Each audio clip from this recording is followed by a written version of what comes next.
Good morning friends. आज मैं आपको थोड़ा डिफरेंट तरीके की कुछ चीज़ें समझा रहा हूँ। बहुत हेल्पफुल होगी, बड़े ध्यान से सुनना और समझना।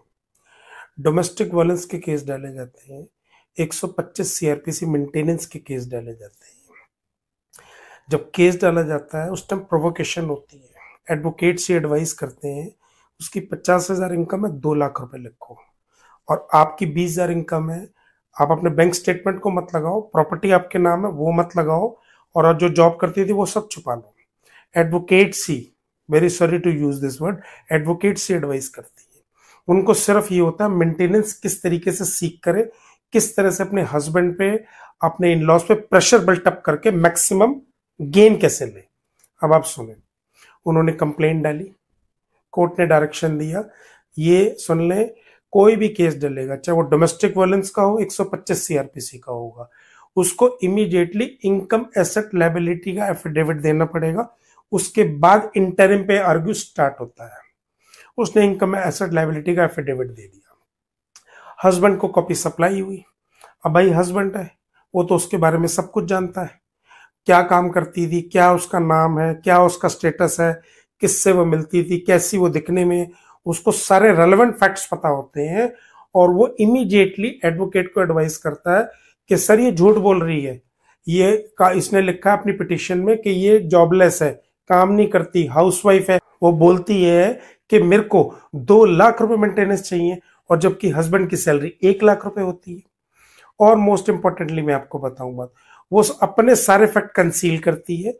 वो कहीं जॉब करती थी वो भी छुपाती है, बैंक स्टेटमेंट छुपाती है, अपनी सेविंग्स छुपाती है।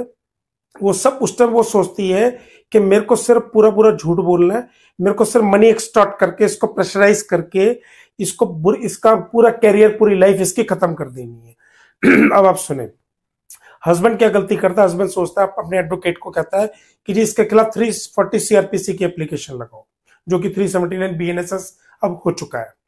अब दोस्तों मैं बताता हूं, 340 सीआरपीसी उस टाइम आपने नहीं लगाना, क्योंकि अभी उसने पिटिशन के अंदर बोला है जब तक आपके पास डॉक्यूमेंट्स ना आ जाए, जो आप कह रहे हो कि सपोज वो स्कूल में जॉब करती थी, आप 91 सीआरपीसी का नोटिस लगा के, जो अब 94 बीएनएसएस हो चुका है, स्कूल से रिकॉर्ड समन कराएं।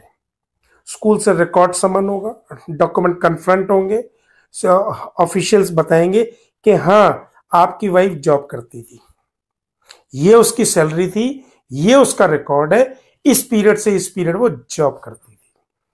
अब आएगा मजा, जैसे ही वो रिकॉर्ड पे आए, इट मींस कि आपका मटेरियल एविडेंस आ गया। Now she can be punished, 7 साल की सजा है, आईपीसी 195 की प्रोसीडिंग इनिशिएट हो जाएगी। मेंटेनेंस तो छोड़ो, जेल जाने के लिए बेल लेनी पड़ेगी, ट्रायल चलेगा, ऑन मेरिट आ जाएगी। या या आप क्रॉस की स्टेज पे, जब आप उसको क्रॉस कराएं, जज साहब भी पूछ लेंगे शुरू में कि ये जो डॉक्यूमेंट, ये जो सैलरी है, ये ठीक है ना, ये जो आप जॉब करती थी, आपने तो झूठ बोला हुआ है। वो मना तो कर नहीं सकती, वो कहेगी हाँ मैं जॉब करती थी। जब उसका पहला झूठ पकड़ा जाए, तभी इमीडिएटली अब 340 सीआरपीसी की एप्लीकेशन लगा दे। दोस्तों ये स्टेज आने के बाद 7 साल की सजा का ट्रायल उसके खिलाफ शुरू हो जाएगा, और मेंटेनेंस कोर्ट नहीं ग्रांट करेगी। आपको मैं उम्मीद करता हूं ये बात समझ में आई होगी। जब तक आपके पास खाली पिटीशन में वो झूठ बोल रही है, इनकम एसेट लायबिलिटी में एफिडेविट में झूठ बोल रही है, तब 340 सीआरपीसी कोर्ट आपके डिसमिस भी कर देगी, और उसको केप्ट इन अबेंस, इसका मतलब है पेंडिंग रख लेगी कि वो लास्ट स्टेज पर ट्रायल करेंगी। जब तक आप लाखों रुपए के नीचे आ चुके होंगे, और उसको 4-5 साल लगेंगे, जब मेन केस डिसाइड होगा, उस टाइम वो डिसाइड होगी। आप इमीडिएटली जो गलतियां उसने करी है, आप कोर्ट में अपने वकील साहब के थ्रू एप्लीकेशन लगा के उस कंसर्न डिपार्टमेंट में, चाहे वो सरकारी हो, चाहे वो प्राइवेट हो, चाहे वो हॉस्पिटल हो, चाहे वो कॉलेज हो, जहां भी वो जॉब करती थी, बैंक स्टेटमेंट झूठी बोल रही है, आप कोर्ट को कोर्ट को एप्लीकेशन लगाए 91 सीआरपीसी की, और वो रिकॉर्ड मंगाए। वो रिकॉर्ड आएगा, एग्जिबिट होगा, जुडिशियल फाइल पे लगेगा, आप कन्फ्रंट कराओगे, जज सब पूछेंगे ये बात तो ठीक है ना कि आपके बैंक अकाउंट में 4 लाख रुपए पड़े हैं। जब 4 लाख रुपए पड़े तो मेंटेनेंस किस चीज की मांग रही हो आप? और उसने अपनी पिटीशन में बोला हुआ है, इनकम एसेट लायबिलिटी एफिडेविट में बोला हुआ कि मेरा तो बैंक अकाउंट ही एक है जिसमें सिर्फ 3,000 रुपए पड़े हुए हैं, मैं तो बिल्कुल खाने के लिए रोटी नहीं है, पहनने के लिए कपड़ा नहीं है, मेरे को मार के पीट के निकाल दिया। वहीं उसका झूठ खत्म हो जाएगा और वहीं से आपकी विक्ट्री स्टार्ट हो जाएगी।